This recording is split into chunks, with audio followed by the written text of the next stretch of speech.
Hi friends, welcome to my channel. Shravana మాసం లక్ష్మీదేవికి ఎంతో ప్రీతికరమైనది. ఈ మాసంలో వచ్చేటువంటి వరమహాలక్ష్మి వ్రతం ప్రతి ఒక్క ఆడవారు కూడా సంవత్సరం అంతా కూడా ఎదురుచూస్తూ ఉంటారు ఈ వ్రతం నోచుకోవడానికి. ఈ వ్రతాన్ని ఆచరించడం వల్ల అమ్మవారి యొక్క ఆశీస్సులతో పాటు ఆరోగ్యం, ఆయుష్, సిరి సంపదలు, సౌభాగ్యం, అష్టైశ్వర్యాలు అన్నీ కూడా లభిస్తాయి. అటువంటి ఈ వరమహాలక్ష్మి వ్రతాన్ని ఎంతోమంది ఆడవారు ఎంతో అంగరంగ వైభవంగా జరుపుకోవాలని ఆశిస్తూ ఉంటారు.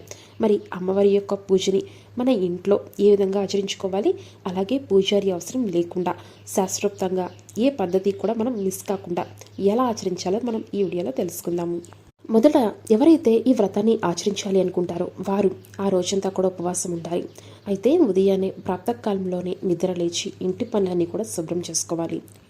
ఇంటి ముందు చక్కగా ముగ్గు వేసి గడపకి చక్కగా పసుపు రాసి కుంకుమ బొట్లు పెట్టి గడపకి ద్వారలక్ష్మి పూజని ఆచరించాలి. ఆ తర్వాత మనం అమ్మవారి పూజని చేయాలి. గడపకి ద్వారలక్ష్మి పూజ ఎందుకు చేయాలి అంటే అమ్మవారు ఆకర్షితురాలవుతుంది, వెంటనే మన ఇంట్లోకి అమ్మవారు వస్తుంది అని. కాబట్టి మనం అమ్మవారి కోసం ద్వారలక్ష్మి పూజని ఆచరించాలి. గుమ్మానికి మనం చక్కగా పసుపు రాసి కుంకుమ బొట్లు పెట్టి పువ్వులతోటి మనం చక్కగా అలంకరించుకొని 2 దీపాలు గడపకి అటువైపు ఒకటి ఇటువైపు ఒకటి 2 దీపాలను పెట్టుకోండి చాలు. ఈ విధంగా గడపని పూజించడం వల్ల అమ్మవారు ఆకర్షితురాలవుతుంది.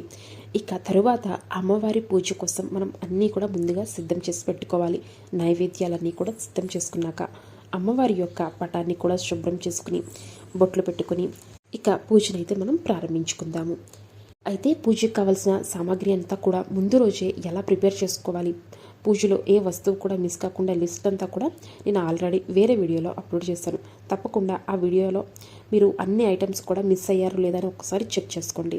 ముందుగా మనం అమ్మవారి పీఠం అయితే సిద్ధం చేసుకోవాలి. మన ఇంట్లో ఏదైనా సరే పీఠం ఉన్నట్లయితే వేసుకోండి, లేదు అనుకుంటే కిందే మనం పేపర్ మీద కానీ వేరే ఏదైనా మ్యాట్ మీద కానీ అమ్మవారిని మనం పెట్టుకోవచ్చు. అయితే మనం ఏది పెట్టినా సరే ముందుగా మనం అక్కడ బియ్యపిండితోటి ముగ్గు వేసుకోవాలి. ఇది చాలా ముఖ్యమైనది. మన శాస్త్రంలో మనకి తెలియజేయబడిన వాటిలో ఇది చాలా ప్రథమమైనది. ఇటువంటివి ఇంకా ఎన్నో ఉన్నాయి, మీ అందరికీ కూడా తప్పకుండా తెలియజేస్తాను. బియ్యపిండితోటి ముగ్గు వేసుకుని అక్కడ అమ్మవారి యొక్క పీఠాన్ని కానీ సిద్ధం చేసుకోండి. ఇక ఆ పీఠం మీద కాస్త పసుపు రాసి కుంకుమ బొట్లు పెట్టుకోండి. దాని మీద ఏదైనా వస్త్రాన్ని, నూతన వస్త్రమైనా పర్వాలేదు లేదా మామూలు వస్త్రమైనా పర్వాలేదు, పరిశుభ్రమైన వస్త్రాన్ని వేసుకోండి.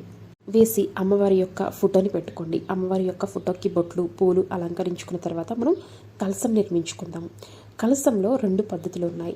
కలశం ఆనవాయితీ లేని వారు కూడా కలశాన్ని పెట్టవచ్చు, ఇందులో ఎటువంటి సందేహం అనేది లేదు. అయితే 2 పద్ధతులు ఏంటంటే, ఒకటి కలశం లోపల బియ్యం పోసి కలశాన్ని పెడతారు. ఆనవాయితీ ఉన్నవారు అలా పెట్టుకోండి, లేదు మేము ఎప్పుడూ చేయలేదు అనుకున్నవారు నీరు పోసి దానిలో కొన్ని ఐటమ్స్ అయితే వేయాలి, అవన్నీ కూడా చెప్తాను. నీళ్లు పోసుకుని కలశంలో పెట్టుకోవాలి. అయితే ముందు కలశం యొక్క చెంబు మనకి రాగి కానీ వెండి కానీ ఇత్తడి కానీ ఈ మూడిట్లోనే తీసుకోవాలి, వేరే ఏది కూడా తీసుకోకండి. ఒకవేళ మట్టి పాత్ర లాంటిది మన దగ్గర ఉంటే ఖచ్చితంగా మట్టిది కూడా మనకి చాలా శుభప్రదమే. కలశం చుట్టూ కూడా మనము చక్కగా పసుపు రాసుకొని కుంకుమ బొట్లు పెట్టుకుని పక్కన పెట్టుకోండి. ఇప్పుడు మనం ఒక ప్లేట్ తీసుకుని ప్లేట్లో 3 దోసెల బియ్యాన్ని పోసుకోండి.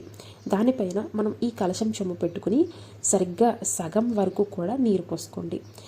మంచి నీరు పోసుకోండి, సగం వరకు పోసుకుని దానిలో చిటికెడు పసుపు, చిటికెడు కుంకుమ వేసుకుని కొన్ని పువ్వులు వేసుకోండి. ఇప్పుడు దానిలో ఒక కాయిన్ వేయండి. మీ దగ్గర రాగి కాయిన్ ఉంటే మంచిది, లేదు అంటే 1 రూపీ కాయిన్, 2 రూపీ కాయిన్ ఉంటాయి కదా, వాటిల్లో ఒక కాయిన్ వేసుకోండి. ఆ తర్వాత దానిలో ఒక వక్కగుండు, ఒక పసుపు కొమ్ము, అలాగే ఒక ఖర్జూరము, ఇవన్నీ కూడా అమ్మవారికి చాలా ఇష్టం. పసుపు కొమ్ము అమ్మవారికి చాలా ఇష్టం, వక్కలు అమ్మవారికి ఇష్టం, ఖర్జూరం అమ్మవారికి ఇష్టం. ఇవన్నీ కూడా దానిలో వేసుకోండి. ఇక మామిడి ఆకులైతే మామిడి ఆకులని కలశం చెంబు చుట్టూరు కూడా పెట్టుకుని దాని మీద కొబ్బరికాయ పెట్టుకోండి. ఈ విధంగా వేసుకుంటే మనకి చాలా సింపుల్గా మనకి శాస్త్రంలో తెలియచేయబడినటువంటి వస్తువులతోటి మనం కలశాన్ని నిర్మించుకున్నట్లు అందులోకి మనం అమ్మవారిని ఆహ్వానించుకోవాలి. ఇక మనం మామిడి ఆకులు పెట్టేసుకున్న తర్వాత మనం కొబ్బరికాయని పెట్టుకోవాలి. కొబ్బరికాయని పెట్టుకుని అమ్మవారికి చాలామంది చీర కడుతున్నారు. ఈ విధంగా అమ్మవారి యొక్క చీర కట్టుకుంటాము అంటే సరే, లేదు మేము కట్టము అనుకుంటే ఆ కొబ్బరికాయ మీద మనం బ్లౌజ్ పీస్ పెట్టేసుకోవాలి. దాని మీద గాజులు పెట్టుకోండి, సరిపోతుంది. అలాగే కొన్ని పువ్వుల దండ కానీ విడి పువ్వులు కానీ పెట్టుకుని బ్లౌజ్ పీస్కి కాస్త బొట్టు పెట్టుకోండి. లేదు అమ్మవారికి చీర కట్టుకుంటాము అంటే చక్కగా చీర నిర్మించుకొని ఇక అమ్మవారి యొక్క ఫేస్ పెట్టుకునేవారు పెట్టుకుంటారు. లేదు అంటే బ్లౌజ్ పీసు కవసం చెంబు పెట్టుకునేవారు ఉంటారు. ఆ విధంగా అయినా సరే పెట్టుకోవచ్చు.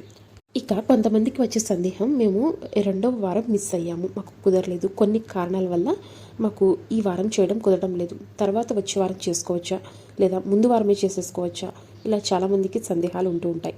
తప్పకుండా చేసుకోవచ్చు. వరమహాలక్ష్మి వ్రతం అనేది మనకి శ్రావణ మాసంలో ఏ శుక్రవారం అయినా చేసుకోవచ్చు అని మనకి శాస్త్రోక్తంగా చెబుతున్నారు. కాబట్టి మనకి ఆ వారం కుదరలేదు అనుకుంటే మామూలుగా మనం ఏ వారం వచ్చిందో ఆ వారం చేసుకుంటే మంచిది. కుదరలేదు అనుకుంటే నెక్స్ట్ వీక్ అయినా సరే తప్పకుండా చేసుకోవచ్చు. ఇక అమ్మవారి ముందు మనం వాయినం ఉంచుకోవాలి. అమ్మవారి ముందు మనం అమ్మవారికి చీర పెట్టుకునే స్తోమత ఉన్నవారు చీరను పెట్టుకోండి. లేదు అంటే 2 బ్లౌజ్ పీసెస్ పెట్టుకోండి. గాజులు, అలాగే తమలపాకులు పెట్టుకుని 2 తమలపాకుల మీద 2 అరటిపండ్లు పెట్టుకోండి. ఒక్క అరటిపండు ఒక్క తమలపాకు పెట్టుకోకూడదు. 2 తమలపాకుల మీద 2 అరటిపండ్లు పెట్టుకుని ఒక వక్కగుండు పెట్టుకోండి. ఇక కొన్ని గాజులు పెట్టుకుని పువ్వులు పెట్టుకుని అమ్మవారి వద్ద పసుపు కొమ్ము, అలాగే ఒక ఖర్జూరము పెట్టుకోండి. అలాగే మనం శనగలు చెప్పుకున్నాము కదా, శనగలు పెట్టుకోండి. నానబెట్టినటువంటి శనగలు ఇవన్నీ కూడా పెట్టుకున్న తర్వాత తోరణం, మనం ఎంతమంది ముత్తైదువులు ఉన్నారో అన్ని తోరణాలు సిద్ధం చేసుకోవాలి. అమ్మవారికి ఒక తోరణం, మనకు ఒక తోరణం, మొత్తం కూడా మనం 7 తోరణాలు సిద్ధం చేసుకోవాలి. 7 తోరణాల్లో మనం ముందుగా ఒక తోరణం కట్టుకొని ఆ తర్వాత అమ్మవారి యొక్క పూజలో మనం వాయినం అమ్మవారికి పెట్టేటప్పుడు ఒక తోరణాన్ని పెట్టుకోవాలి. ఈ విధంగా అమ్మవారి యొక్క కలశం నిర్మించాము. ఇక అమ్మవారి ముందు మనం తోరణం పెట్టాం. ఇక 5 రకాల పుష్పాలు, పక్కనే 5 రకాల పండ్లు పెట్టుకోండి. పంచామృతాలు అంటే ఆవు నెయ్యి, ఆవు పాలు, తేనె, పంచదార ఇవన్నీ కూడా అమ్మవారికి అభిషేకం చేయడానికి సిద్ధం చేసుకోండి. అమ్మవారికి నైవేద్యాలు మీరు ఇంట్లో సహజంగా ఏం చేయాలనుకుంటున్నారో అవి చేసుకోండి. గారెలు, బూరెలు, పులిహార, ఇక చక్ర పొంగలి, ఇలా అమ్మవారికి ప్రీతికరమైంది సలివిడి, ఇలా ఏదైనా సరే పెట్టుకోండి. ఇక మనం పూజని ప్రారంభించడానికి ముందు చిన్న గణపతిని పసుపు ముద్దతోటి చిన్న గణపతిని చేసుకుని తమలపాకు మీద పెట్టుకుని కుంకుమ పెట్టుకుని అక్షింతలు వేసుకుని పూలు అక్షింతలు వేసుకుని సాంబ్రాణి పుల్ల, దీపం, ధూపం అన్నీ కూడా మనం గణపతికి షోడశోపచారాలతోటి మనం గణపతి పూజని ఆచరించాలి. ఆ తర్వాత మనం లక్ష్మీ అమ్మవారిని పూజించుకోవాలి. ఇక మనం అమ్మవారికి చక్కగా పుష్పాలు అలంకరణ చేసుకుని పసుపు రాసి బొట్లు పెట్టుకుని ఇక వెంకటేశ్వర స్వామి అలాగే లక్ష్మీదేవి కలిసినటువంటి చిత్రపటం ఇంట్లో ఉంటే అది పెట్టుకుంటే చాలా మంచిది. ఎందుకంటే మనం అమ్మవారికి మాత్రమే కాదు స్వామివారికి కూడా పూజ చేస్తే చాలా మంచిది. అమ్మవారు త్వరగా అనుగ్రహిస్తారన్నమాట. ఈ విధంగా మనం చాలా వివరంగా పూర్తి డీటెయిల్స్తో మీ అందరికీ కూడా తెలియజేస్తున్నాను. తప్పకుండా మన ఛానల్ అయితే సబ్స్క్రైబ్ చేసుకోండి. ఇక ఈ పూజలో మనం ఒక వస్తువుని మాత్రం అస్సలు మిస్ చేయకూడదు. అది ఏంటి అంటే వట్టివేర్లు. ఈ వట్టివేర్ల మాలతోటి మనం పూజా మందిరాన్ని అలంకరించుకోవాలి. వట్టివేర్ల యొక్క సుగంధం మనకి వరలక్ష్మి వ్రతం చేసిన వారందరికీ కూడా ఎన్నో రెట్ల పుణ్య ఫలితాన్ని కలుగజేస్తుంది. అమ్మవారు ఇట్టే ఆకర్షితురాలవుతుంది. మనం కోరిన కోరికలను తీరుస్తుంది. ఇక అమ్మవారి యొక్క పూజ మనం ప్రారంభించుకుందాము. ముందుగా అమ్మవారి వద్ద దీపం, ధూపం అన్నీ కూడా చూపించుకొని మనకి వరలక్ష్మి వ్రతం అనే ఒక బుక్ దొరుకుతుంది. అది లేదు అంటే మనం నెట్లో అయినా సరే అమ్మవారి యొక్క అష్టోత్తరాలను మనం పఠించుకోవచ్చు. అమ్మవారి యొక్క దీపం, ధూపం అన్నీ కూడా మనం వేసుకున్న తర్వాత అష్టోత్తరాలను మనం పఠించుకోవాలి. మన దగ్గర ఉన్నటువంటి కాయిన్స్తో కానీ లేదా పసుపు కొమ్మలతో కానీ లేదా వక్కగుళ్ళతో కానీ లేదా ఏమీ లేదు మన దగ్గర అని అక్షింతలు, పూలతో అమ్మవారి యొక్క అష్టోత్తరాలను జపించుకుంటూ అమ్మవారి వద్ద పాదాల వద్ద వేసుకుంటూ వెళ్ళాలి.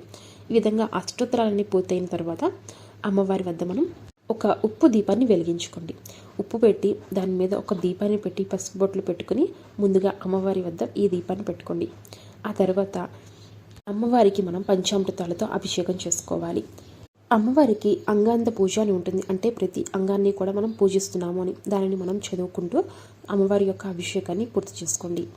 అమ్మవారి యొక్క అష్టోత్తరాలన్నీ కూడా చక్కగా జపించుకొని అమ్మవారి వద్ద అగరబత్తులు, దీపాన్ని వెలిగించుకోండి. ఇప్పుడు మీరు చేసినటువంటి పిండి వంటలు, అమ్మవారికి పెట్టిన నైవేద్యాలన్నింటి మీద కూడా నీళ్లు చల్లండి. చివరిగా అమ్మవారి వద్ద కర్పూరాన్ని వెలిగించుకోండి. కర్పూరాన్ని వెలిగించుకొని చేతిలో మీరు కొబ్బరికాయ కొట్టేసుకున్న తర్వాత చేతిలో కొన్ని పూలు, అక్షింతలు పట్టుకుని ప్రదక్షిణ చేయండి. ఇప్పుడు అమ్మవారి వద్ద మనం తోరణం కట్టుకుంటూ అంటే అమ్మవారి వద్ద ఉంచిన తోరణానికి మనం ముడులు వేసుకోవాలి. ఒక్కొక్క ముడికి ఒక్కొక్క మంత్రం ఉంటుంది.